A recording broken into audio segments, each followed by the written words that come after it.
السلام علیکم ورحمۃ اللہ وبرکاتہ. کیا حال ہے آپ سب کا؟ الحمدللہ. نحمده ونصلی علی رسولہ الکریم. اما بعد فاعوذ باللہ من الشیطان الرجیم. بسم اللہ الرحمن الرحیم. رب اشرح لی صدری ویسر لی امری واحلل عقدۃ من لسانی یفقہوا قولی. ہماری آج کی گفتگو کا موضوع ہے مومن کی حرمت. مومن کی حرمت یعنی مومن کی جان، مال اور عزت کی حفاظت شریعت کے مقاصد میں سے ہے. اللہ سبحانہ و تعالیٰ نے ہمیں یہ دین اس لیے دیا ہے تاکہ اس کے ذریعے ہماری دنیا اور آخرت محفوظ ہو سکے. ہم دنیا میں بھی نقصان سے بچ سکیں اور آخرت میں بھی نقصان سے بچ سکیں. اور یہ ہمارے رب کی بہت بڑی رحمت ہے. اس نے ہمیں جو دین دیا ہے، اس میں جو اصول، ضابطے اور قاعدے ہیں، اس میں جو ہمیں انسانوں کے ساتھ میل ملاقات اور ایک دوسرے کے ساتھ تعلق رکھنے کا طریقہ سکھایا ہے، اس میں کچھ چیزوں کو جائز قرار دیا اور کچھ کو حرام قرار دیا. تو وہ حرام چیزیں کیا ہیں جن کا ہمیں خیال رکھنا چاہیے کسی بھی دوسرے انسان سے معاملہ کرتے ہوئے؟ انسان اس دنیا میں کہیں بھی اکیلا نہیں رہ سکتا، اسے کسی نہ کسی سطح پر دوسروں کے ساتھ انٹریکشن کرنا پڑتا ہے. لیکن وہ تعلق، وہ انٹریکشن کس طرح کا ہو، کن پرنسپلز اور کن اصولوں کی بنیاد پر ہو، ان کو آج ہم دیکھیں گے کہ ہمیں ہمارا دین کیا بتاتا ہے. اللہ سبحانہ و تعالیٰ کے نزدیک ایمان والوں کا مقام کیا ہے، اس کا اندازہ ہمیں سورۃ البقرہ کی اس آیت سے ہوتا ہے. اللہ ولی الذین آمنوا یخرجہم من الظلمات الی النور. اللہ ان لوگوں کا دوست ہے جو ایمان لائے ہیں، یعنی جو ایمان لے آتا ہے سچے دل سے، وہ اللہ کا دوست ہوتا ہے. وہ انہیں اندھیروں سے نکال کر روشنی کی طرف لے آتا ہے. یعنی جو شخص اللہ سبحانہ تعالیٰ سے اپنا تعلق درست رکھتا ہے، وہ دنیا کے اندھیروں اور آخرت کے اندھیروں سے نکل کر روشنی کا سفر طے کرنے لگتا ہے. اللہ سبحانہ تعالیٰ خود بھی ایمان والوں کا دفاع کرتا ہے. سورۃ الحج میں اللہ تعالیٰ فرماتے ہیں ان اللہ یدافع عن الذین آمنوا ان اللہ لا يحب كل خوان کفور. بے شک اللہ ان لوگوں کی طرف سے دفاع کرتا ہے جو ایمان لائے. یعنی اللہ ان کا مددگار ہے، اللہ ان کا ساتھی ہے، لیکن شرط یہ ہے کہ انسان اپنے ایمان میں سچا ہو، مخلص ہو، خالص ہو. بے شک اللہ کسی ایسے شخص کو پسند نہیں کرتا جو بڑا خائن یعنی خیانت کرنے والا اور بہت ناشکرا ہو. یاد رکھیے، مومن کی حرمت، مومن کی عزت کعبے کی حرمت سے 3 گنا زیادہ ہے. ابن عباس کہتے ہیں کہ رسول اللہ صلی اللہ علیہ وسلم نے کعبہ کی طرف دیکھا اور فرمایا تجھے مرحبا ہو، تو کتنا عظیم ہے، تیری حرمت کتنی بڑی ہے. لیکن ایک مومن کی حرمت اللہ کے ہاں تیری حرمت سے زیادہ عظیم تر ہے. اللہ نے تیری ایک چیز حرام کی اور مومن کی 3 چیزیں حرام کی، اس کا خون، اس کا مال اور یہ کہ اس کے بارے میں برا گمان کیا جائے، اس کو بھی حرام قرار دیا. تو گویا مومن کی جان، اس کا مال اور اس کی عزت، اس کی شہرت، اس کے بارے میں انسان کو محتاط ہونا چاہیے. ابو ہریرہ رضی اللہ عنہ سے روایت ہے اور یہ صحیح مسلم کی حدیث ہے کہ رسول اللہ صلی اللہ علیہ وسلم نے فرمایا ایک مسلمان کی ہر چیز دوسرے مسلمان پر حرام ہے، اس کا خون، اس کا مال اور اس کی عزت و آبرو. ٹھیک ہے، ہم کسی کو قتل نہیں کرتے، اس کی جان نہیں لیتے، لیکن بعض اوقات اس کے مال کے بارے میں بہت کیجول رویہ اختیار کرتے ہیں. یعنی اگر کسی کی ہمارے پاس کوئی امانت ہے تو اس کے معاملے میں ہم کیا کرتے ہیں، یا کوئی کسی کا مال ہے کہیں چاہے وہ بھول کے کہیں چھوڑ گیا ہے یا پھر وہ خود اس کی صحیح طور پر حفاظت نہیں کر سکا، اس کو لاک نہیں کر سکا، تو اس کو مال مفت سمجھ کر کہیں ہم لوٹ تو نہیں لیتے. یعنی چوری چکاری جو ہے وہ یا ڈاکہ غصب یہ سب اسی وجہ سے حرام ہے. اور پھر سب سے آسان جس حرمت کو پامال کرنا ہو گیا ہے آج کے مسلمانوں کے لیے، ان پڑھ اور پڑھے لکھے دین سے لا علم اور دین والوں کے لیے، وہ ہے دوسروں کی عزت سے کھیلنا، دوسروں پر الزام تراشی کرنا، ان کے بارے میں برا گمان کرنا. تو یہ بھی حرام ہے. جب تک آپ کسی چیز کو واقعی حقیقت میں بالیقین نہ دیکھ لیں تو اس وقت تک کسی کے بارے میں بھی برا گمان نہیں کرنا چاہیے. ابن عمر کہتے ہیں کہ نبی صلی اللہ علیہ وسلم نے منا میں صحابہ سے مخاطب ہو کے فرمایا، کیا تم جانتے ہو کہ یہ کون سا دن ہے؟ انہوں نے کہا اللہ اور اس کا رسول بہتر جانتے ہیں. تو آپ نے فرمایا یقیناً یہ حرمت والا دن ہے. پھر آپ نے پوچھا کیا تم جانتے ہو یہ کون سا مہینہ ہے؟ انہوں نے کہا اللہ اور اس کا رسول بہتر جانتے ہیں. آپ نے فرمایا یہ حرمت والا مہینہ ہے. پھر آپ نے پوچھا کیا تم جانتے ہو یہ کون سا شہر ہے؟ انہوں نے کہا اللہ اور اس کا رسول بہتر جانتے ہیں. آپ نے فرمایا یہ حرمت والا شہر ہے. پھر فرمایا بے شک اللہ نے تمہارے خون اور تمہارے مال اور تمہاری عزتیں آپس میں تمہارے لیے اسی طرح حرام کی ہیں جیسے تمہارے اس دن، تمہارے اس مہینے اور تمہارے اس شہر کی حرمت ہے. جیسے اس دن کی یعنی منا میں جو دن گزارتے ہیں ایام تشریق ان کی حرمت عزت جیسے اس جگہ کی، اس مہینے کی یعنی ذوالحج کے، اسی طرح اللہ کے نزدیک مومن کا خون، مال اور عزتیں آپس میں ایک دوسرے کے لیے حرام کی ہیں. ہم سب جانتے ہیں اور دیکھتے ہیں کہ جب ہم مکہ جاتے ہیں تو ہم کعبہ کی بہت عزت کرتے ہیں. حج پہ جاتے ہیں تو ہم بہت خیال رکھتے ہیں کہ احرام میں ہیں بال نہ ٹوٹ جائے، ہم احرام میں ہیں کہیں کوئی ہم سے احرام کی خلاف ورزی نہ ہو، ناخن نہیں کاٹنا، کوئی پودا نہیں توڑنا، کسی جانور کو تکلیف نہیں دینی، کسی انسان کو نہیں دینی. لیکن افسوس یہ کہ بہت سے لوگ احرام پہن کر بھی آپس میں ایک دوسرے سے لڑائی جھگڑے کر رہے ہوتے ہیں یا پھر ایک دوسرے کی غیبت، چغلی اور ایک دوسرے کے بارے میں بری بری باتیں کر رہے ہوتے ہیں. ایک دوسرے کے گلے شکوے وہاں بیٹھ کے بھی ختم نہیں ہوتے، خصوصاً اگر رشتہ دار لوگ مل کے حج کرنے بھی چلے جائیں. تو اگر ہمارا حال یہ ہے تو پھر ہم کس دین پر ہیں؟ کیونکہ اللہ نے کعبے سے زیادہ، اس جگہ سے زیادہ، اس دن سے، اس شہر سے، اس مہینے سب سے زیادہ مومن کی عزت رکھی ہے. لیکن ہمارے نزدیک اگر کسی کی حرمت نہیں تو وہ مومن ہی ہے.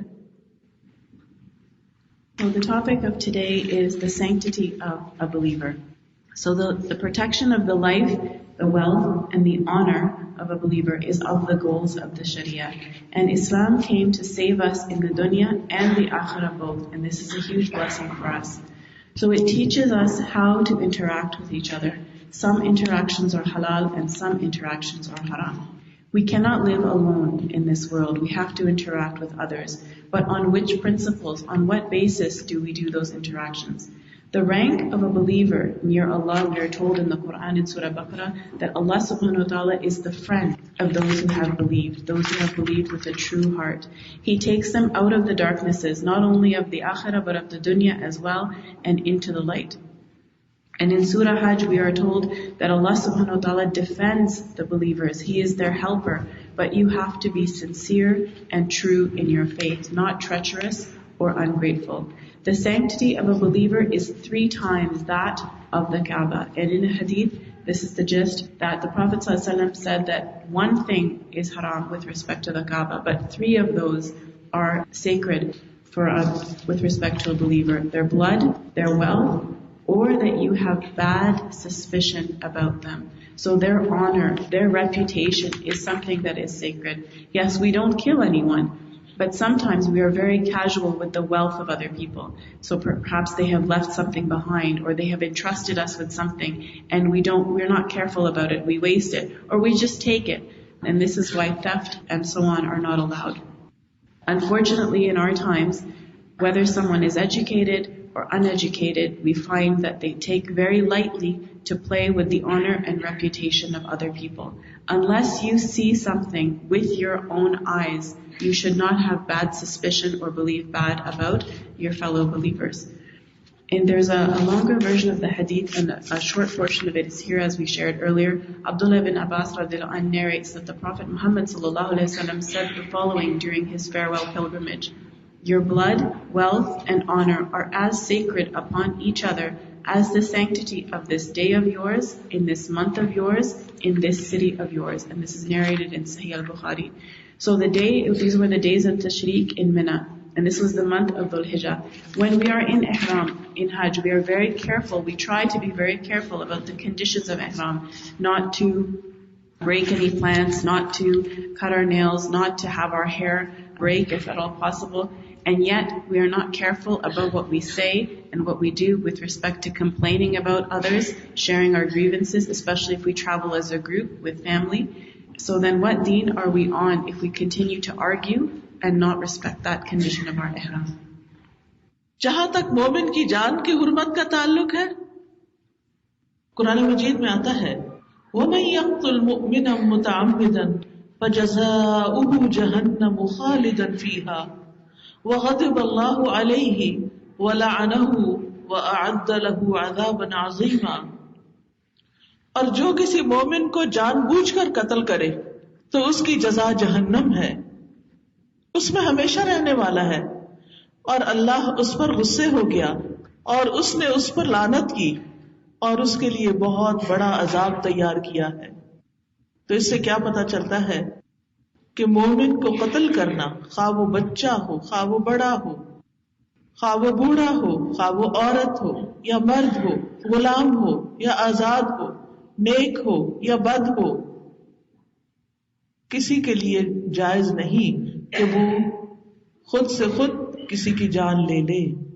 ہاں، اگر کوئی کسی کو قتل کر دے جان بوجھ کر اور اس پر قصاص کی حد ہو تو اس صورت میں عدالت اس بات کا فیصلہ کرے گی کہ کس طرح اس سے قصاص لیا جائے۔ حدیث میں آتا ہے ایک مومن کو قتل کرنے کے گناہ کے بارے میں رسول اللہ صلی اللہ علیہ وسلم نے فرمایا، اگر تمام آسمانوں اور زمین والے کسی مومن کے قتل میں شریک ہوں تو اللہ ان سب کو جہنم میں دھکیل دے گا۔ اس لیے اگر کوئی کسی کو قتل کر رہا ہو تو اس کو مشورہ بھی نہیں دینا چاہیے، اس کو سپورٹ بھی نہیں دینی چاہیے، اس کی مدد بھی نہیں کرنی چاہیے، اس کو شے بھی نہیں دینی چاہیے، اس کو اپریشیٹ نہیں کرنا چاہیے، اس کو انکریج نہیں کرنا چاہیے، کیونکہ جو ایسا کرے گا وہ اس کے ساتھ اس گناہ میں شریک ہو جائے گا۔ اگر ایک مومن کا قاتل ایک ہے تو بھی ایک کے قاتل آسمانوں اور زمین والے سارے ہیں تو وہ سارے کے سارے اس گناہ میں شریک ہو جائیں گے۔ تو اللہ کے نزدیک یہ اتنا بڑا گناہ ہے، یہ کوئی معمولی گناہ نہیں ہے۔ ابو ادریس سے روایت ہے کہ میں نے معاویہ رضی اللہ عنہ سے خطبے میں سنا کہ انہوں نے رسول اللہ صلی اللہ علیہ وسلم سے بہت کم احادیث روایت کی ہیں۔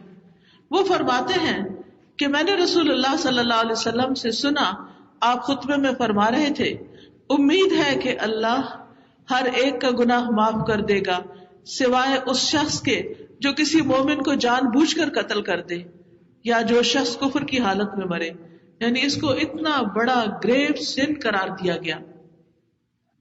ایک اور حدیث سے پتہ چلتا ہے رسول اللہ صلی اللہ علیہ وسلم نے فرمایا، اس ذات کی قسم جس کے قبضے میں میری جان ہے، مومن کا قتل کرنا اللہ کے نزدیک تمام دنیا کے تباہ ہونے سے زیادہ، یعنی زیادہ برا ہے جب کوئی کسی انسان کو قتل کرے۔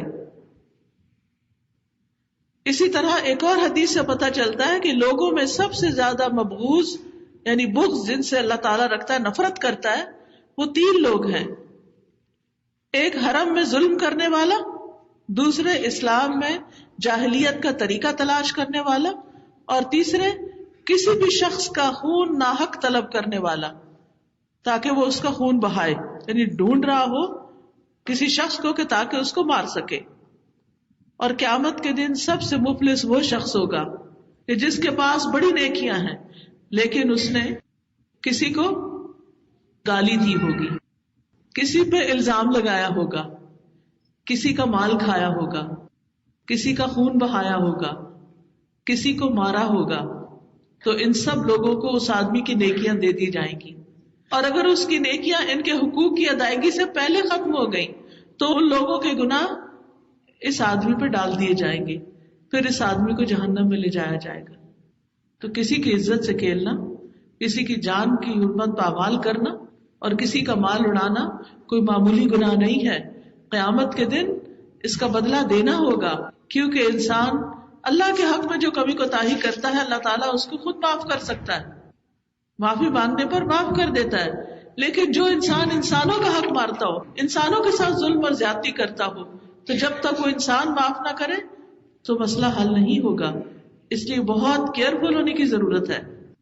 پھر اسی طرح جندب بن عبداللہ کہتے ہیں کہ رسول اللہ صلی اللہ علیہ وسلم نے فرمایا، اگر کسی میں استطاعت ہو کہ وہ اپنے اور جنت کے بیچ میں مسلمان آدمی کے خون کی ایک لپ بھی حائل نہ ہونے دے، جسے وہ مرغی کے ذبح کرنے کی طرح بے قیمت سمجھ کے بہا دے، تو وہ ایسا کر لے، کیونکہ جب بھی وہ جنت کے کسی دروازے پہ جائے گا تو اللہ اس خون کو اس کے اور جنت کے دروازے کے درمیان حائل کر دے گا، وہ اس کو دروازے میں اندر نہیں جانے دے گا. تو یاد رکھیے، جان لینا کسی کی بہت بڑا گناہ ہے. اس کے برعکس جو شخص کسی کی حرمت کی حفاظت کرے گا اس کے لیے جنت کا ہر دروازہ کھلا ہے. عبد الرحمن بن عائز جو شام کے رہنے والے تھے، وہ کہتے ہیں کہ ایک مرتبہ عقبہ بن عامر جوہنی جو ایک صحابی تھے مسجد اقصی میں نماز پڑھنے کے لیے روانہ ہوئے تو کچھ لوگ ان کے پیچھے چلنے لگے. انہوں نے پوچھا کہ آپ لوگوں کو کیا چیز لائی ہے، یعنی میرے پیچھے پیچھے کیوں آ رہے ہو؟ تو انہوں نے بتایا چونکہ آپ نے رسول اللہ صلی اللہ علیہ وسلم کی صحبت پائی ہے، آپ ان کے صحابی تھے، اس لیے ہم آپ کے ساتھ چلنا پسند کرتے ہیں اور آپ کو سلام کرنے کے لیے آئے ہیں. تو عقبہ نے کہا کہ یہاں اترو اور نماز پڑھو. چنانچہ وہ اترے تو انہوں نے نماز پڑھی، لوگوں نے بھی ان کے ساتھ نماز پڑھی. سلام پھیرنے کے بعد انہوں نے فرمایا کہ میں نے رسول اللہ صلی اللہ علیہ وسلم کو فرماتے ہوئے سنا ہے کہ جو بندہ بھی اللہ سے اس حال میں ملاقات کرے گا کہ اس کے ساتھ کسی کو شریک نہ ٹھہراتا ہو، یعنی شرک نہ کرتا ہو، اور اپنے ہاتھوں کو کسی کے خون سے رنگین نہ کیے ہوئے ہو، تو جنت کے جس دروازے سے چاہے داخل ہو جائے. یعنی انسانوں کی عزت کا احترام، ان کی جان کا احترام انسان کے لیے اس قدر فائدے کی چیز ہے.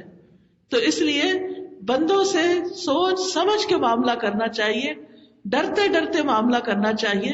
اسی لیے ہم دیکھتے ہیں کہ خطبہ نکاح میں 3 آیتیں آئی ہیں اور ان میں 4 دفعہ تقویٰ کا حکم دیا گیا ہے کہ لوگوں اللہ سے ڈرو، کیونکہ سب سے زیادہ انسان ایک دوسرے کے جو قریب ہوتے ہیں انہی کے حقوق پامال کرتے ہیں اور ایک دوسرے پر ظلم و زیادتی کرتے رہتے ہیں، اور کچھ نہیں تو ایک دوسرے کے بارے میں برائی سوچتے رہتے ہیں، منفی ہی خیال رکھتے ہیں، جس سے اپنے اعمال برباد کرتے ہیں. Someone kills a believer on purpose, then the recompense for that is a huge punishment from Allah subhanahu wa ta'ala, hellfire and a curse from Allah. And this applies whether that person is free or a slave, good or bad, adult or child. We do not have the right to take the life of another. If there is a murder, then there is qisas, which is determined by a judge. And the Prophet ﷺ told us, this is the gist, that if the whole world were to get together to kill one believer, they would all go to hell together. And that is why, should there be any such thing, we should not support it, appreciate it, or have any slightest thing to do with it, so that we are not considered as being part of the murderers. The Prophet ﷺ in a khutbah told us that there is hope for forgiveness of all sins, except for he who kills a believer on purpose, or he who dies as a disbeliever. There are 3 people that Allah subhanahu wa ta'ala hates: those who do dhulm in the haram, those who are looking for things of the days of ignorance in the religion of Islam, and those who are looking for someone so that they might kill somebody else. The bankrupt person is the one who arrives on the day of judgment with many, many good deeds, but because they cursed, because they had bad suspicion and put accusations on others because they killed others, their good deeds will be taken away and given to those people. And if their good deeds are finished and what remains against them is still there, then the sins of those people will be put onto this person, and this person will be taken to the hellfire. What is between us and Allah subhanahu wa ta'ala, we can ask Him for forgiveness. But what is between us and people must be settled. We need to be very, very careful of this.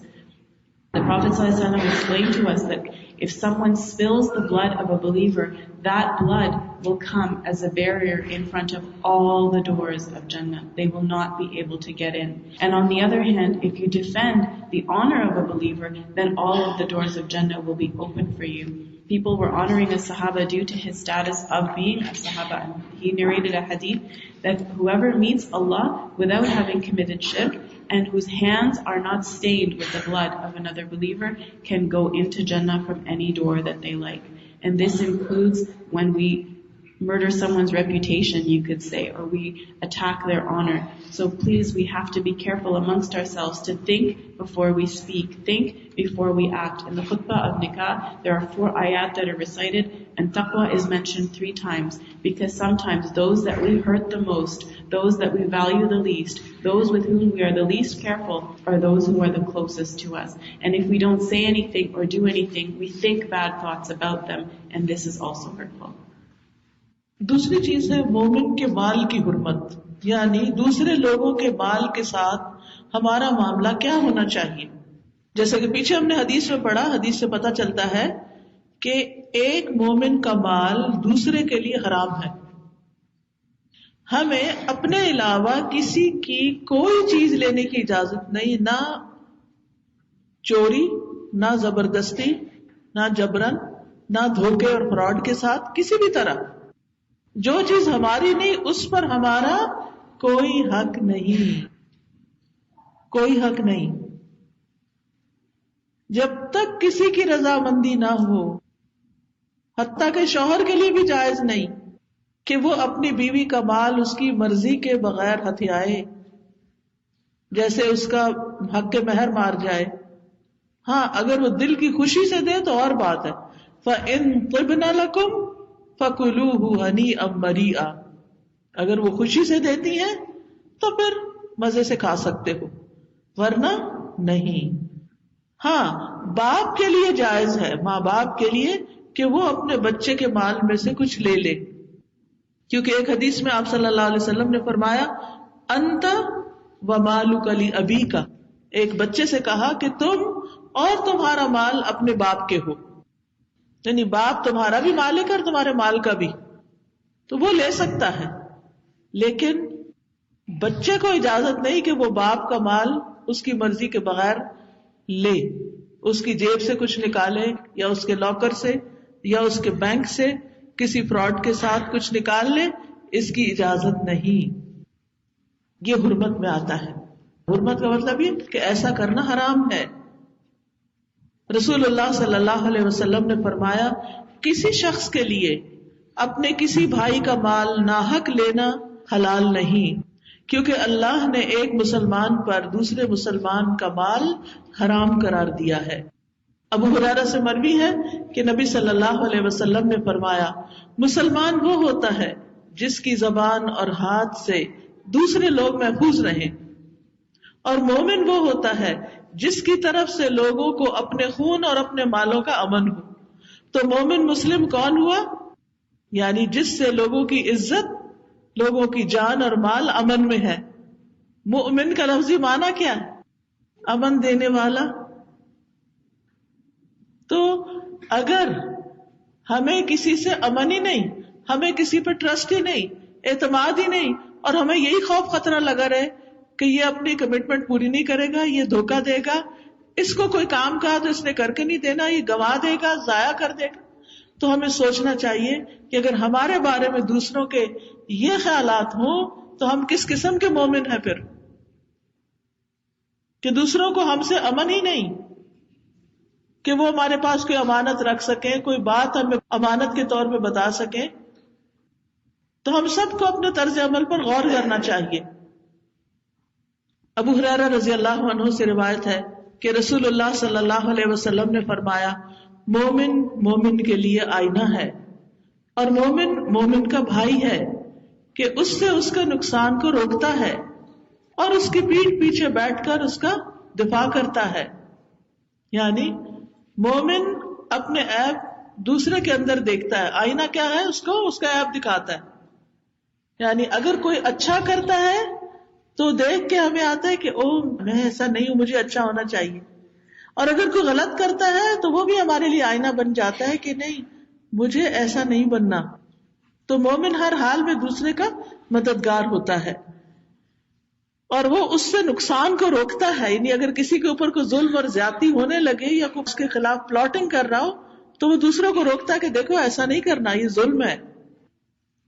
پھر یاد رکھیے کہ کسی کا مال ہنسی مذاق میں بھی نہیں لینا چاہیے. عبداللہ بن صائب بن یزید سے روایت ہے کہ وہ اپنے والد سے اور وہ اپنے دادا سے روایت کرتے ہیں کہ انہوں نے رسول اللہ صلی اللہ علیہ وسلم کو فرماتے ہوئے سنا تم میں سے کوئی شخص اپنے بھائی کی کوئی چیز ہرگز نہ لے، نہ مذاق میں نہ حقیقت میں. بعض لوگوں کی عادت ہوتی ہے کہ مذاق مذاق میں دوسرے کو کچھ سناتے جاتے ہیں اور ان سے کچھ لینے کی کوشش کرتے ہیں، اور اگر دوسرے ناراض ہونے لگے تو کہتے ہیں کہ نہیں I was just kidding، میں تو تمہارا دل دیکھ رہی تھی. تو مذاق مذاق مثلا کسی نے انگوٹھی پہنی ہوئی ہے، یہ لٹرلی کہیں ہوا کہ ایک بچی نے انگوٹھی پہنی ہوئی تھی تو دوسرے نے کہا دکھانا ذرا، یہ تو بہت اچھی لگ رہی ہے، میں ذرا ٹیسٹ کرتی ہوں مجھے کیسی لگتی ہے. تو اسے لے کے اپنے ہاتھ میں لگائی اور کہا یہ تو مجھے تو بہت پسند آئی، میں ادھاری نہ لے لوں تم سے. تو اس نے دوست تھی، یہ جاننے والی تھی، شرم کے مارے کا ٹھیک ہے.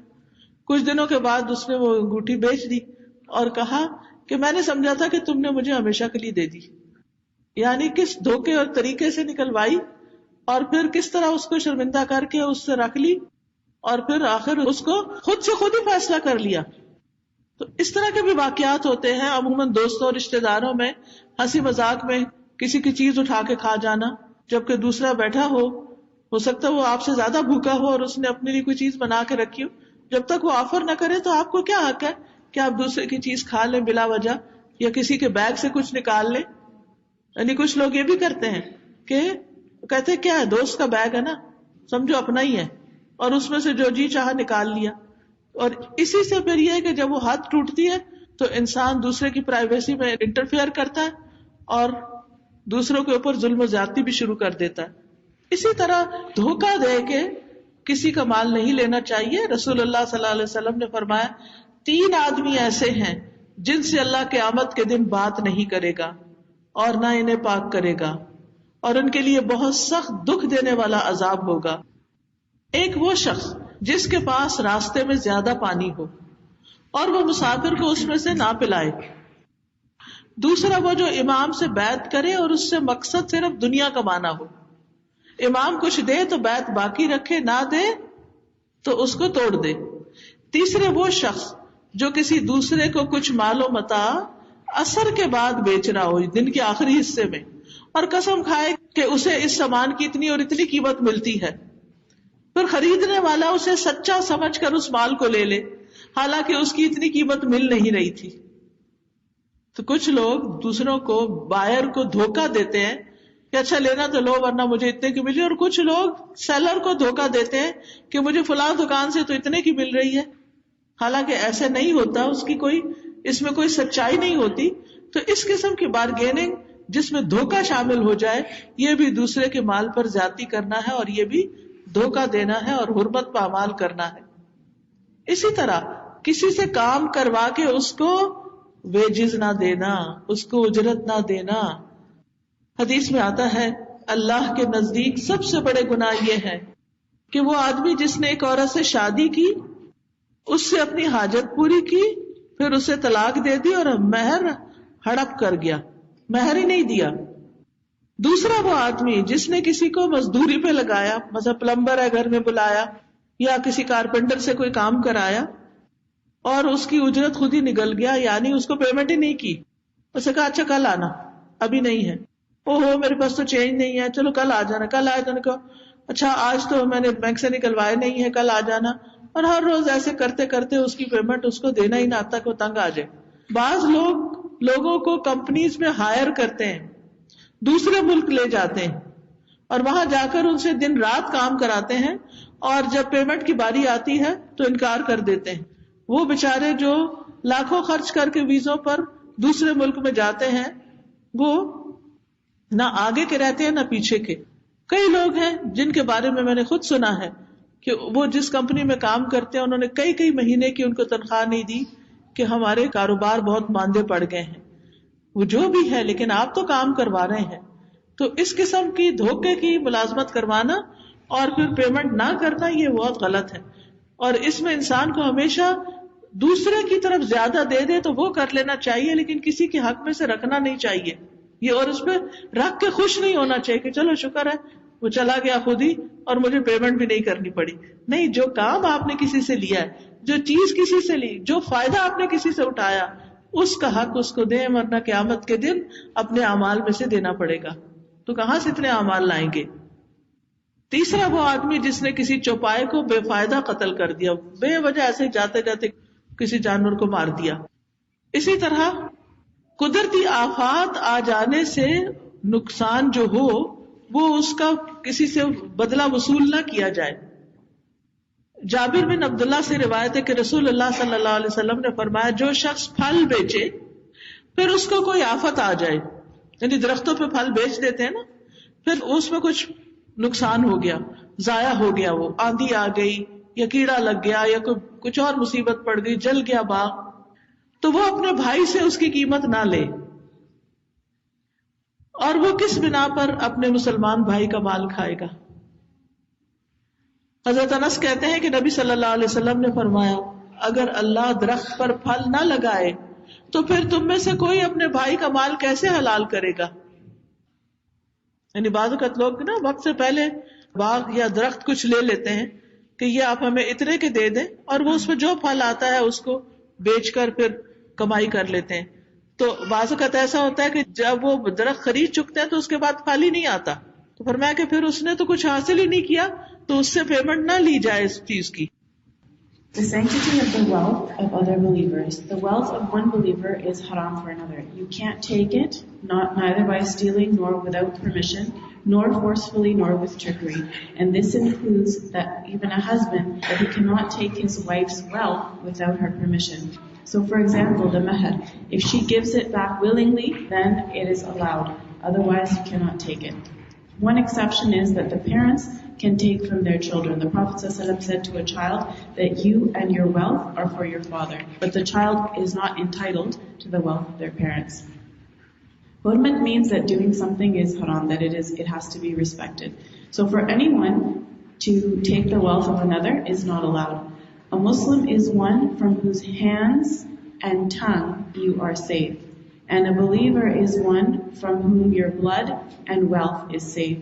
And the word Momin, you see that it is the one who gives safety, security, peace.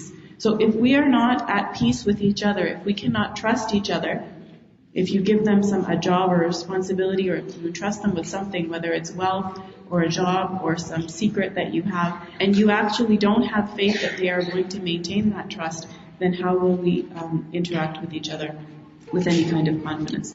Abu Hurairah radhiyallahu anhu tells us that the Prophet ﷺ said that the believer is a mirror for his brother, and that you are brothers to each other. So that means we need to stop injustice against them and defend them. And if your believer, a brother, does good, then you see that good and you want to do it yourself. Or if you see something bad in them, then you realize that you yourself have to stop from this bad thing. And also you have to help them that they not do it anymore. Another thing is not to take the wealth of others even as a joke.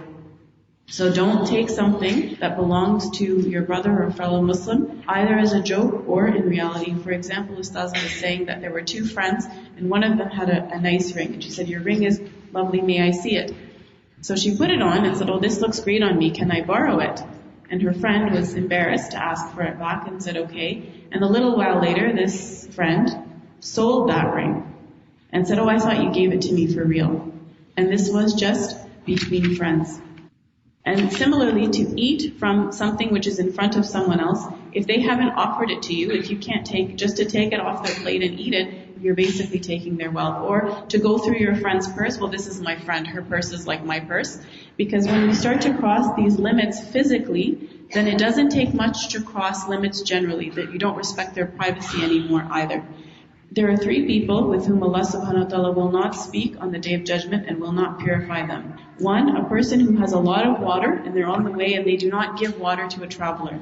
The second is one who pledges allegiance to an imam, but only for the benefit of dunya, and if they don't get that benefit, then they break their pledge. The third is someone who is selling something after asr at an inflated price, saying, well, I got such and such value for this today. And the buyer believes them. Also similarly, if you are buying something and you say, well, I saw it at this store for such and such price and you're selling it to me for more. In dunya, we think we're being very clever. We think this is being street smart. We think this is having negotiating skills. But if your negotiations are based on deception, you are actually stealing from each other. Another is to take work from someone and not give wages. So there are 3 people about which warning has come. One is a person who gets married, they consummate the marriage and then give divorce to their wife without giving the mahar. The second is someone who has work done and doesn't give the wages. And this can take many forms. I don't have change today, or sometimes companies will sponsor someone and then not give them their pay for months on end, saying, well, our company is not doing well. Once you take the work from someone, their wage is due upon you. And it is better to give someone more if you don't have change, rather than less, or rather than hold back their right. Because on the Day of Judgment, we will have to pay all these things back. We won't have any money with us at that time. We won't have anything to give them other than our good deeds. And the third is someone who just killed an animal just as they were going by. Another thing we have been warned about is not to take compensation for what has been wasted by a natural disaster. So for example, sometimes with crops, they will say, okay, I sell you the fruit of this tree for so and so much money. However, if there's a fire, a flood, some bug, some pest, and the fruit doesn't come on the tree, then don't take the money for it because there was no fruit on the tree. The Prophet ﷺ said, if Allah doesn't put fruit on the trees, then how would your wealth be halal for each other?